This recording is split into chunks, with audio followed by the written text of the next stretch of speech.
નકલી દવાઓ સામે ગુજરાત સરકારની મોટી કાર્યવાહી 1250 નિકાર્ડિયા રિટાર્ડ 10 ટેબ્લેટ જપ્ત 30 થી વધુ સ્થળોએ તપાસ। એક્ટની અંદર કોઈ એવી જોગવાઈ છે ખરી કે ભાઈ જો જે જગ્યાએ રેડ પાડવામાં આવે ત્યાં આગળ ફરજિયાત પંચનામું કરવું જોઈએ અને સજાની જોગવાઈની જો વાત કરું તો કેવા પ્રકારની વર્ષ 2006 પ્રમાણે એક્ટ જે બન્યો છે જોગવાઈ છે સજાની? આમ તો સંસદની અંદર 7 આવા કાયદાઓ હતા અને ક્લબ કરીને 2006માં આ એક્ટ બનાવવામાં આવ્યો છે ફૂડ અને ડ્રગ્સનો। આમાં સજાઓ છે, કોર્ટની અંદર કેસ થાય છે, જ્યાંથી દવા મળી છે એ બધી જ એની લિંક પકડતા જાય છે। આ દવા અહીંયા મળે છે તો એ ક્યાંથી લેવો, એ ત્યાંથી લેવો, તો સમગ્ર પ્રકરણ જ્યારે એના મૂળ સુધી પહોંચાય છે ત્યારે પંચનામુંથી લઈને કોર્ટ કેસ વગેરે થાય છે।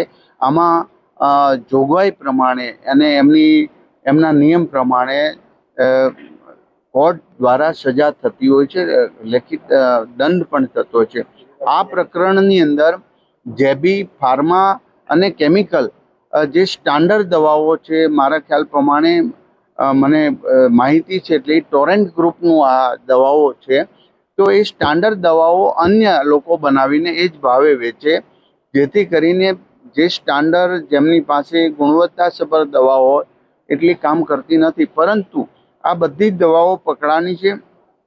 30 જગ્યા પર જ્યાં જ્યાં મળતી ગઈ છે ત્યાં ત્યાં અમારા અધિકારીઓ એ તમામ દવાઓ લેબમાં ચકાસણી માટે મોકલી દેવામાં આવી છે। દવાઓ જે હાર્ટની દવાઓ છે જે નકલી છે એના ઉપર આરોગ્ય તંત્ર દ્વારા રેડ કરવામાં આવી છે અને જપ્ત કરવામાં આવી છે।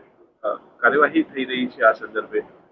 અમદાવાદની અંદર જેબી કેમિકલ્સ અને ફાર્મા કંપનીની સ્ટાન્ડર્ડ દવાઓનું ડુપ્લિકેટ દવાનું વેચાણ થતું હતું। એ દવા જ્યારે અહીંયા ગુજરાતના નિકાર્ડિયા